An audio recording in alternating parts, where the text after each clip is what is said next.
আসসালামু আলাইকুম। আশা করি সবাই ভালো আছেন। সবাইকে সন্ধ্যার শুভেচ্ছা।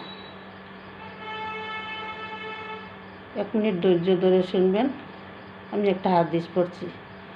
বিসমিল্লাহির রহমানির রহিম। হযরত মুসা আলাইহিস সালামের জমানায় এক বৃদ্ধ লোকের এক বাচ্চা মারা গেল। সেই দুঃখে বৃদ্ধা লোকটা কাঁদতে লাগলেন। হযরত মুসা আলাইহিস সালাম বৃদ্ধা লোকটিকে জিজ্ঞাসা করলেন, তুমি কাঁদছো কেন?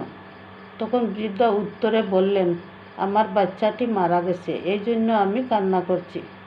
তখন মুসা আলাইহিস সালাম জিজ্ঞেস করলেন, বাচ্চাটির বয়স কত?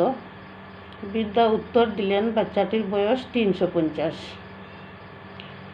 মুসা আলাইহিস সালাম বললেন, তোমার এই বাচ্চাটি 350 বছর জীবিত ছিল, কিন্তু এমন একটা জমানা আসবে যে জমানার নবীর উম্মতেরা মাত্র 60 থেকে 70 বছর বাঁচবে, আর সেই নবী হলো হযরত মুহাম্মদ সাল্লাল্লাহু আলাইহি ওয়াসাল্লাম।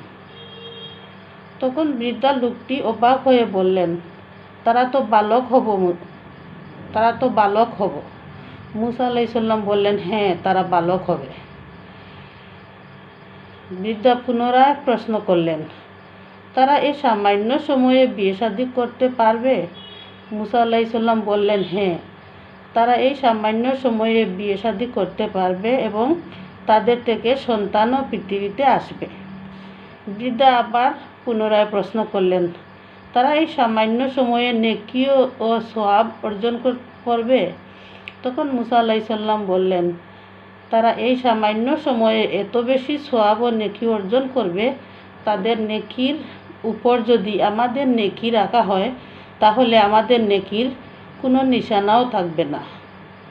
শুধুমাত্র তাদের নেকির কারণ উম্মতে মুহাম্মদীকে আল্লাহ সুবহানাহু ওয়া তাআলা এমন একটা মাস দিবেন, সেই মাসের নাম হলো রমজান মাস। যে মাসে একদিন ইবাদত করলে 83 বছরের সওয়াব তার আমলনামায় লেখা হবে। সুবহানাল্লাহ। আমরা সবাইকে আল্লাহ তাআলা বুঝার তৌফিক দান করুক এবং আমল করার তৌফিক দান করুক। আমিন। ভিডিওটি ভালো লাগলে শেয়ার করবেন। আল্লাহ হাফিজ।